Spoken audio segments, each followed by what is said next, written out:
The young man accidentally drops his fork, and the next second, dinner is over. His stepfather doesn't let it slide. He shuts the door and continues teaching him a lesson. His biological mother knows about the violence, but doesn't know what to do. She lets it happen, believing it will teach him to be more obedient. After the so-called lesson, the young man, Eric, filled with resentment, is forced to shake hands with his stepfather, making up with the man who just beat him. These beatings happen all the time. His life is filled with violence, but violence only breeds more violence. To abreact his wrath, Eric starts beating up his classmates at school.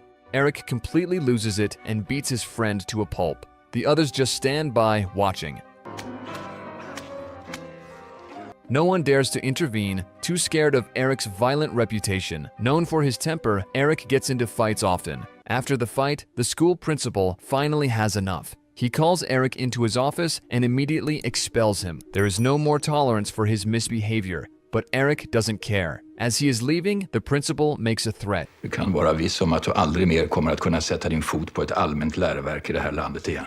Meanwhile, Eric's mother has sold some of the family's artwork to set up a fund for him, hoping he can finish his education. Later, Eric's mother tells him to meet her friend Gunnar, a lawyer. Gunnar hands Eric his business card and tells him to call if he ever needs help. Eric, confused, just stares at the card, unsure of what to say. After Gunnar leaves, his mother admits she is disappointed in him for getting expelled. Then she drops the bomb. She has already enrolled him in a new school. This new place is called Stjarnsberg, an all-boys boarding school. His mother makes it clear this is his last chance. She expects him to take this opportunity seriously and not mess up again. Måste lova mig en sak, Erik. Det här är din sista chans. Eric nods, promising to do better this time. He swears he'll graduate without getting expelled again. When Eric arrives at his new school, he's dressed in a uniform and his hair is cut short. His new roommate is Pierre, the smartest student in school. The two hit it off, and Eric quickly realizes Pierre is friendly and easy to get along with. As night falls, Eric and Pierre rush to the hall for dinner. It's here that Eric meets another student named Johan, who tells him that every school has its traditions. At this school, your treatment depends entirely on your social status. Och de som inte tillhör adeln då? Då går man efter förmögenhet. Just as Johan finishes speaking, the student sitting next to Eric is suddenly called out by two other students seated at the far end of the table, Otto and Alain. The student who is just called comes from an ordinary family, while Otto and Alain are the sons of wealthy nobles. Being from noble families, Otto and Alain often bully other students from less privileged backgrounds, like the one who's been sitting next to Eric. Otto and Alain act with impunity because their families hold significant influence over the school, meaning they don't fear expulsion. They are also part of the student council, which gives them the authority to punish other students. After dinner, Pierre invites Eric to join him for a smoke. Initially, Eric declines, reminding himself of the promise he made to his mother not to break any rules. Johan then warns that if they get caught, the punishment will be severe. But Pierre assures Eric they won't get caught, and after some convincing, Eric gives in. The next morning at breakfast, Otto and Alain call Eric over. They want to give him a welcoming initiation, as it's tradition for all new students. But Eric refuses outright. Då blir det väggen. Jag är rädd att jag vägrar det också. Because of this, Johan is forced to suffer the consequences. Otto strikes Johan in the head, leaving him so injured that he's eventually taken away by medical staff for treatment. That night, Otto and Alain are gearing up for another round of hazing, this time aimed directly at Eric. They summon him to their headquarters and order him to clean up a pile of dirty shoes on the floor. Eric, however, defies them once again and walks out immediately. Furious, Alain turns to Otto and asks how they should deal with Eric. Otto, still relaxed, tells Delaine to leave Eric alone for now. Later, Eric tells Pierre everything that happened. His roommate's expression suddenly grows tense. Pierre warns Eric not to disobey Otto and Delaine anymore. According to Pierre, students who defy their orders always face punishment. Eric, who was once a bully himself, shrugs it off, claiming he isn't afraid of them. He insists that he will never follow all of their orders. Skit i. De får ge mig många lördagssöndagar de vill. Jag tänker ändå aldrig putsa deras jävla skor. Later that night, Eric and Pierre brainstorm ways to stand up to Otto and Dalaine's bullying without using violence. But it seems almost impossible. Most students prefer to obey them rather than end up bruised and battered. The next day, Dalaine accidentally bumps into Eric while walking down the school corridor. Dalaine demands an apology, but Eric refuses because he feels he didn't do anything wrong. It was Dalaine who ran into him. This enrages Dalaine, who then challenges Eric to a fight at a designated spot that night. Då kan du betrakta dig som utmanad. I rutan, klockan 7. Later, Pierre and Johan invite Eric to the location Delaine mentioned. Pierre warns Eric that Otto and Delaine never fight fair. They always call in friends to gang up on their opponents. That evening, Eric initially plans to accept Delaine's challenge and fight with him, but he changes his mind when he remembers his mother's advice to behave well in order to graduate from school. Back in the room, Pierre offers Eric a cigarette to help ease his tension. Meanwhile, Otto and Delaine wait at the battleground for hours. When Eric never shows up, Otto smugly concludes that Eric is too cowardly to fight, mocking him as a rat to the cheers of their lackeys. The next day, Otto publicly criticizes students who've consistently disobeyed the orders of the student organization, and Eric is at the top of that list. In a mock trial, Otto, as the student council president, sentences Eric to a full month of detention and orders him to dig a 1-meter-deep trench around the school. Eric works on the trench until late, so he ends up eating dinner alone in the hall because his task isn't completed on time. While Eric eats, a cafeteria worker named Maria approaches him. Maria seems intrigued by Eric, telling him that he reminds her of her brother. She goes on to explain that, like Eric, her brother had the same defiant attitude, refusing to bow down to authority. As usual, Eric smokes a bit after his meal. This time, Maria surprises him by showing up again. She warns Eric that smoking isn't good for his health, saying how she noticed the scent. Then, Maria unexpectedly kisses and hugs him.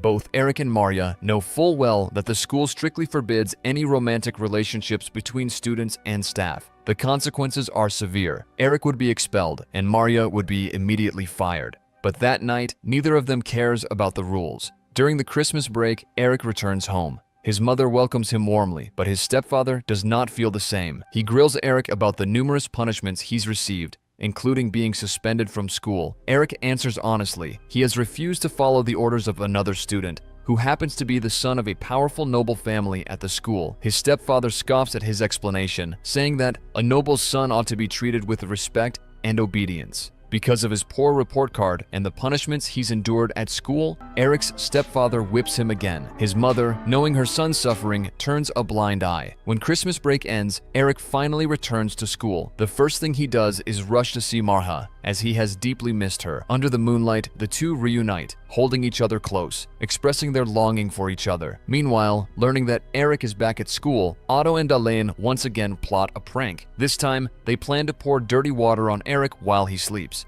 Their plan, of course, does not fail. Eric and Pierre wake up immediately and clean up the mess, but Eric isn't about to stay silent this time. He wants payback. Eric takes the remaining dirt, sneaks into Otto's room, turns off their lamps, and dumps it all over him while he sleeps. The next morning, in the dining hall, Eric makes a point of speaking loudly so that everyone can hear. Konstigt, det är ingen som känner att det luktar. He asks, sniffing the air dramatically. He wanders around the room, pretending to follow the scent, before finally stopping right in front of Otto, who is eating breakfast. Eric then loudly declares, Stinker ju skiten igen. Hearing this, Otto flies into a rage. Furious that Eric has dared to humiliate him in front of everyone, Otto punches Eric in the face, continuing to beat him down.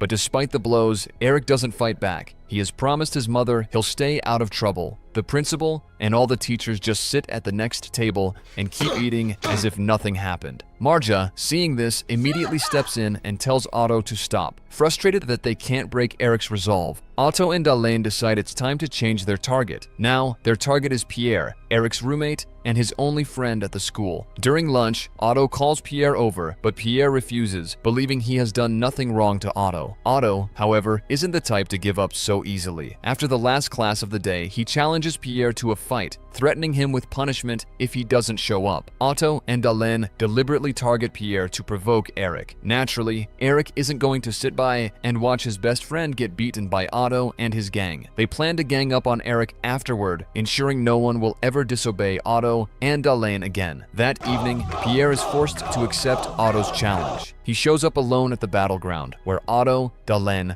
and their followers are already waiting. Pierre tries his best to fight, but their physical abilities are on completely different levels. With a single effortless blow, Otto knocks Pierre to the ground. Eric is nowhere to be found. His best friend lies crumpled on the ground, humiliated, after being treated like a joke by Otto and his gang. By the time Eric arrives, it's too late. There is nothing he can do. Eric carries Pierre back to their room and treats his injuries, urging him to rest. After making sure Pierre is settled, Eric leaves the room. That night, Eric meets with Maria and they get intimated. The next morning, worried about Pierre's condition, Eric rushes back to the room, but to his surprise, the room is empty. Pierre is gone. He has taken all of his belongings, leaving no doubt that he isn't coming back to the school. He leaves only a letter, apologizing for his sudden departure. In the letter, Pierre explains that Eric is a true friend and urges him not to give up. He encourages Eric to keep fighting against Otto and his followers' tyranny to put an end to the injustice that plagues the school. Reading the letter, Eric stands up, his true resolve finally coming to the surface.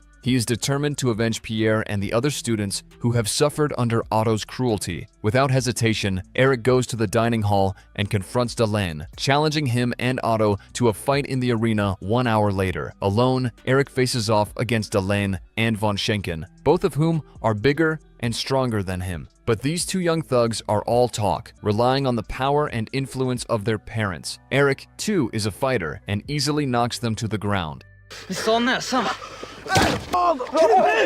Afterward, Eric threatens Otto, who is left stunned by how easily Eric has defeated his strongest lackeys. Eric tells Otto that he is next. But before dealing with Otto, Eric heads to the school kitchen to find Maria. A female staff member informs him that Maria has been fired and has already left the school. She hands Eric a letter from Maria. Just like with Pierre, Eric feels heartbroken by Maria's sudden departure. One of Otto's lackeys notices Eric receiving a letter from a school employee and immediately reports it to Otto. Otto then raids Eric's room and orders his cronies to search through Eric's belongings. Eventually, they find Maria's letter. Otto reads it, and that's when he discovers Eric and Maria's secret relationship. With the letter in hand, Otto now has the evidence he needs to get Eric expelled. He wastes no time and hands over the proof of Eric's misconduct to the principal. The principal summons Eric and without hesitation expels him for committing such a serious offense with Maria. Eric accepts the punishment with grace. However, he asks the principal to return Maria's letter to him, as it is the only memory he has of her. The principal refuses and locks the letter away in his drawer. Jag tror du gör bäst i att glömma den där flickan. Determined to avenge all the suffering Otto has caused during his time at Stjarnsberg,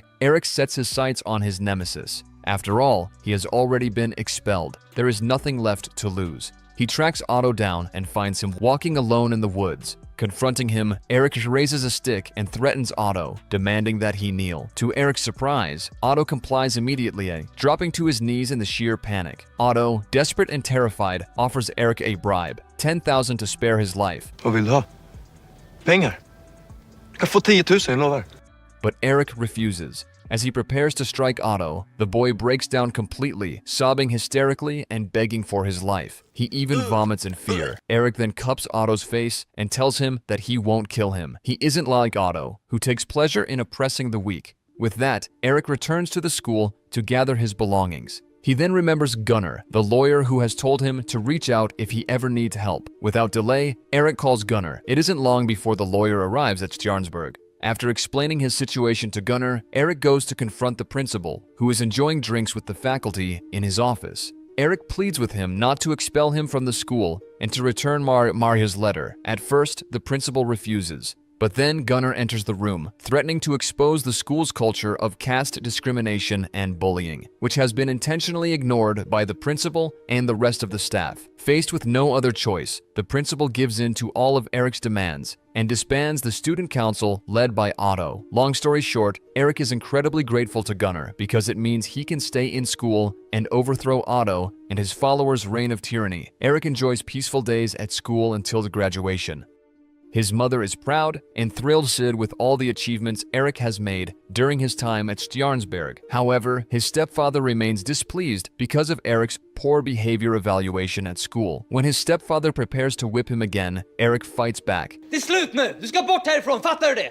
Declaring it will be the last time violence is used in their home. He then kicks his stepfather out of the house. Sometime later, Eric finally reunites with Pierre, who is preparing to continue his studies in Geneva. The two friends promise each other that they will meet again someday.